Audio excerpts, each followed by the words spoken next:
Bom, pelo título do vídeo você já percebeu que eu vou falar de um dos temas que está sendo amplamente discutido nesses últimos dias. Estou até um pouco atrasado com esse vídeo aqui, que outros produtores já postaram e tal, mas eu sempre roteirizo os meus vídeos, tinha outros na frente também. Eu encaro aqui o YouTube como uma coisa séria mesmo. Então aqui o vídeo inteiro roteirizado, anotei tudo certinho que eu quero te passar. Como eu já falei inúmeras vezes, o meu objetivo aqui é deixar esse canal como sendo o meu legado. Muita gente tem filho, outros vão lá e plantam árvore, escrevem livros. O meu legado aqui é deixar esse canal do YouTube para quem me assiste, que é um prazer enorme aí ter você como ouvinte meu. E antes da gente começar, já queria pedir para você deixar seu like, se inscrever no canal. A maior parte das pessoas que assistem meus vídeos não são inscritos, então se inscreva no canal caso você não seja inscrito. E se você precisar de um gestor de investimentos, porque está insatisfeito com o seu assessor, com o teu gerente de banco, o dinheiro está na poupança, não rendendo nada, ou num fundo horrível de previdência que tem um monte por aí, eu vou deixar meu Instagram aqui na descrição e você vai me mandar um direct para a gente trocar ideia, tá bom? Então assim, o tema de hoje é a redução da escala de 6:1 para 5:2. Por que eu estou gravando esse vídeo? Para trazer primeiro alguns conceitos econômicos aqui, do que vai acontecer, se eventualmente isso daí for aprovado. E porque no final das contas, isso vai acabar sendo ruim para toda a sociedade de uma forma geral. E obviamente o Estado é o principal responsável por todos os problemas que a gente tem, dos quais eu vou citar aqui agora, o Estado intervencionista. Então, basicamente é o seguinte, o que está sendo discutido é você reduzir, você proibir a escala 6:1 e só você ter no máximo aí uma 5:2, que é o que a maior parte dos trabalhadores CLTs tem por aí. E aí é o seguinte, qual que é a ideia aqui? Se você tiver realmente uma proibição da escala 6:1, existem 5 potenciais fatores que vão acontecer se isso for aprovado. Economia é um sistema complexo, então não dá para dizer, eu vou citar aqui para você os 5 fatores, mas não dá para dizer que isso é um dos 5 que vai acontecer. Geralmente é um mix deles. A economia é extremamente complexa, você não tem muita previsibilidade sobre o que vai acontecer. Então, provavelmente vai ser um mix dessas 5 coisas que eu vou falar aqui para você agora. O mais óbvio de todos é o salário cortado, né? Você vai ter cortes de salários. Afinal de contas, se você trabalha 6 dias e passará a trabalhar 5, você deve receber menos por isso. Tá? Você não vai manter o teu nível salarial do mesmo jeito que está. O segundo ponto é o seguinte, ou então você vai ter as empresas elas vão contratar mais funcionários para compensar essa queda nas horas, só que aí não tem almoço grátis. O empresário tem um nível mínimo de lucro que é o aceitável para ele manter aquela empresa de pé. Então imagina que eu pago determinado valor, pago R$ 2.000 para esse cara, para essas pessoas trabalharem 6:1, só que assim, se eu vou reduzir para 5:2, ok, eu reduzo o salário dessas pessoas para conseguir contratar pessoas novas e eu mantenho a minha folha salarial do mesmo nível que está hoje. Eu não vou ter mais gastos, não vou ter uma despesa maior com o salário. O terceiro ponto é o aumento da quantidade de tarefas. Então, assim, ok, eu não vou contratar mais ninguém, só que eu vou aumentar a quantidade de tarefas porque você fazia em 6 dias a quantidade de tarefas que você vai passar a fazer em 5 agora. Então, a tua carga de trabalho ela vai ficar maior, naturalmente. Ou então, o empresário ele pode fazer o repasse desse aumento de custo. Vamos imaginar que a empresa mantém o salário do funcionário, o funcionário passa a trabalhar 5 dias de 6 para 5, e a empresa ela mantém o salário desse funcionário. O que ela pode fazer? Simplesmente fazer um repasse para o preço do produto ou do serviço que ela vende. E aí quem que perde com isso? Quem perde com isso é a própria população em geral, que vai ter aí, naturalmente você tem um efeito inflacionário se isso acontecer. E por fim, que talvez seja algo muito provável de acontecer nos próximos anos, inevitavelmente com a aprovação dessa questão da escala 6:1 ou não, que é uma maior automatização, uma maior automação dos processos, e aí isso por si só, naturalmente, vai gerar um aumento do desemprego, principalmente de profissões que tenham relação aí, que a inteligência artificial consiga substituir de uma forma mais rápida, e naturalmente vai acontecer isso daí de qualquer jeito. Tá? Mas também é um dos efeitos dessa proibição da escala 6x1. Então veja, eu trouxe aqui 5 pontos, provavelmente vai ser um mix desses 5, e as pessoas elas não entendem que não existe almoço grátis. Se você quer o benefício de trabalhar 5 dias e não 6, e de fato tem ganho de qualidade de vida, tá? Eu sei que é muito difícil trabalhar 6 dias por semana, é realmente muito difícil, mas assim, não existe almoço grátis. Do outro lado você tem um empresário que ele precisa de um lucro mínimo para fazer sentido para ele manter aquele negócio aberto. É importante você entender isso caso não entenda. Porque se você tiver uma pressão sobre as despesas da empresa e digamos que o lucro do empresário caia a um determinado ponto, que vale mais a pena ele pegar o dinheiro dele e colocar num IPCA mais 7, que é o que está pagando agora, um título do Tesouro pagando inflação mais 7. Inflação mais 7, digamos que a inflação seja em média aí, nos próximos anos 4%, você tem 11% ao ano, 4, 5%, vamos arredondar para 5%, você tem 12% ao ano sem fazer nenhum esforço, nenhum esforço. Então o lucro do empresário ao ter aquela empresa aberta precisa superar esses 12%. Se você começa a pressionar as despesas, ele simplesmente vai chegar e vai falar o seguinte, olha só, não vale mais a pena eu ter toda essa dor de cabeça, mando todo mundo embora, e coloca esse dinheiro no Tesouro Selic ou no Tesouro IPCA+. E aí o que acontece?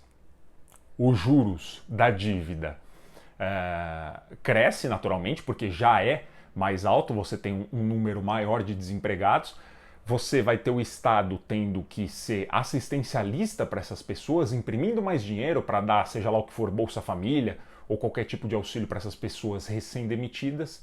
Impressão de dinheiro gera inflação, inflação mais alta gera juro mais alto, e quanto maior os juros, menos incentivado é o empresário a abrir uma empresa para contratar gente. Então é um ciclo vicioso que só piora a situação para todo mundo, inclusive para o próprio Estado. Né? Então eu acho que as pessoas não têm muita noção de economia. Um dos meus objetivos com esse canal é trazer, clarear um pouco essas ideias para você, caso você não saiba, de que o grande problema aqui é o Estado. O Estado, ele tenta a todo momento prejudicar o empresário e ele traz esse discurso de ódio ao empresário para que a própria sociedade como um todo, o próprio proletariado, e proletariado aqui no sentido de trabalhador, então toda a sociedade contra o empresário, como se o empresário ele fosse o vilão, o responsável pela pobreza, quando na verdade o cerne de tudo isso é o Estado. Ah, Vitor, você é libertário. Então, você se considera libertário? Eu não sou absolutamente nada. Não sou absolutamente nada. O libertarianismo, ele tem as suas ideias e são as ideias que hoje eu acredito que mais se encaixam no que eu penso, tá?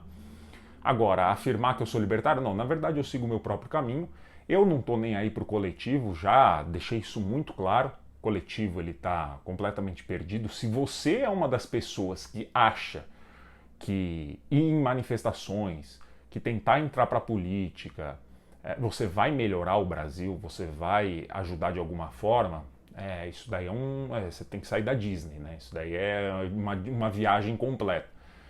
O Brasil não vai melhorar. O problema não é só o país, o problema também é a democracia. Leia o livro do Hans Hermann Hoppe, Democracia, o Deus que Falhou. Tem outras obras também muito boas por aí. Essa foi a última que eu li a respeito do tema. E ele explica ali muito claramente que a democracia ela é uma merda. Ela é uma merda.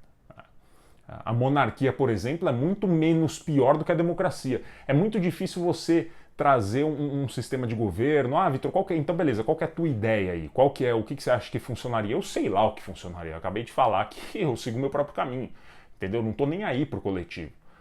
Então, e eu sugiro que você faça o mesmo também. Tá? Essas discussõezinhas de política, não, porque o Bolsonaro é melhor que o Lula, porque não sei quem é melhor, isso daí não leva a nada. Você está perdendo o seu tempo completamente. Tá? As pessoas não entendem que o grande problema é o Estado. E os grandes empresários, por conta do Estado, eles precisam fazer conchavo com o Estado, sim, isso acontece, né? Ninguém nega isso, justamente para que os benefícios dele sejam atendidos e dificultem a entrada de novos empresários. Os pequenos empresários no Brasil, eles sofrem tanto quanto o trabalhador comum. A situação ela é ruim para todo mundo, né? E o pequeno empresário também é demonizado, não é só o grande empresário. O cara que é dono de uma lojinha, ele também é demonizado. Isso daí é uma das maiores injustiças, só que as pessoas não enxergam que o Estado cria esse fantasma. A culpa é do próprio Estado, mas ele terceiriza isso colocando a culpa no empresário.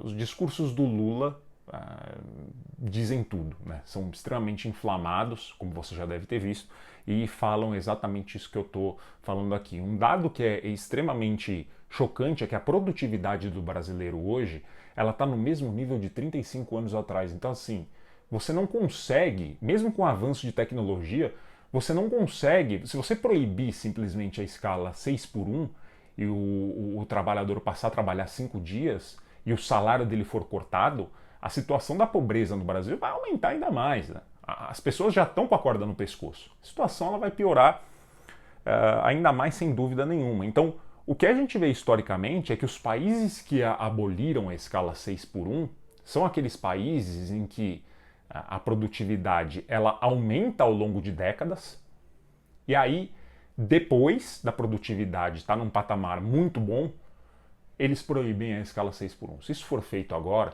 vai causar um desastre mais uma vez na economia brasileira, né? E aí, assim, uma outra coisa que isso vai ficar com um tom de conselho, mas não é conselho. O brasileiro ele não quer empreender. O Taleb, ele tem uma frase, o brasileiro ele acha o seguinte, né? Ele acha que empreender você tem liberdade, e beleza, você tem sim, mas ele prefere trocar essa liberdade pela segurança do CLT ou da PJ de trabalhar para alguém. Só que no final das contas ele acaba sem os dois. O Taleb ele é muito feliz falando que o trabalho CLT ele gera uma falsa sensação de segurança. Um motorista de Uber, um motorista de táxi, o Taleb usa esse exemplo, um motorista de táxi, ele está numa situação muito menos frágil do que um cara que é CLT. Simplesmente porque o motorista de táxi ele tem 200 clientes, esses 200 clientes formam a renda do motorista de táxi. Se um desses clientes tiver algum problema financeiro, o motorista de táxi vai ter outros 199 clientes para compor a renda dele. Só que no caso do cara CLT, ele tem uma fonte de renda. Se ele for demitido, a renda dele vai a zero. Então isso é uma falsa sensação de segurança. Ah não, mas é muito mais estável e tal. Conheço inúmeros casos de amigos que nunca imaginei que seriam demitidos da empresa e por algum motivo a empresa quebra ou o setor da empresa é completamente fechado e o cara está no olho da rua com 2 filhos para criar da noite para o dia. Então, a situação no Brasil ela é extremamente complicada. Só tem uma saída para o Brasil, uma única saída. O aeroporto de Guarulhos, em São Paulo, ou também você pode ir para o do Galeão, o Terminal 3 aqui de São Paulo, ou então você pode ir para o do Galeão no Rio de Janeiro. Essa é a única saída para o Brasil. Não tem esperança de que o país vai melhorar nos próximos anos, que se em 2026 entrar o fulano ou ciclano, o Brasil vai mudar e tal, tal, tal. Não vai vir um Milei, não vai aparecer um Milei aqui no Brasil, a Argentina vai voar, hein? Escuta o que eu estou falando, a Argentina ela vai ser nos próximos 5 anos um país para se viver muito melhor do que Brasil, muito melhor. Hoje ainda não é, hoje a situação está uma merda lá, ainda está uma merda, o Milei está consertando muita coisa, mas ainda está uma merda. Mas nos próximos 5 anos a Argentina vai ser provavelmente o top 1, país top 1 para se viver na América Latina. Escuta o que eu estou te falando. Tá? E aí, assim, para a gente fechar esse vídeo, 14 minutos aí, eu achei que fosse ficar aí no máximo em 10, 11 minutos esse vídeo, sempre estou procurando gravar entre 8 e 12 minutos cada vídeo, mas tem uma frase aqui do Abraham Lincoln, essa frase aqui, ela é famosíssima, né? A democracia é o governo do povo, pelo povo e para o povo. O problema, meu amigo, é que o povo é burro e quem se fode é você. Um forte abraço e até mais.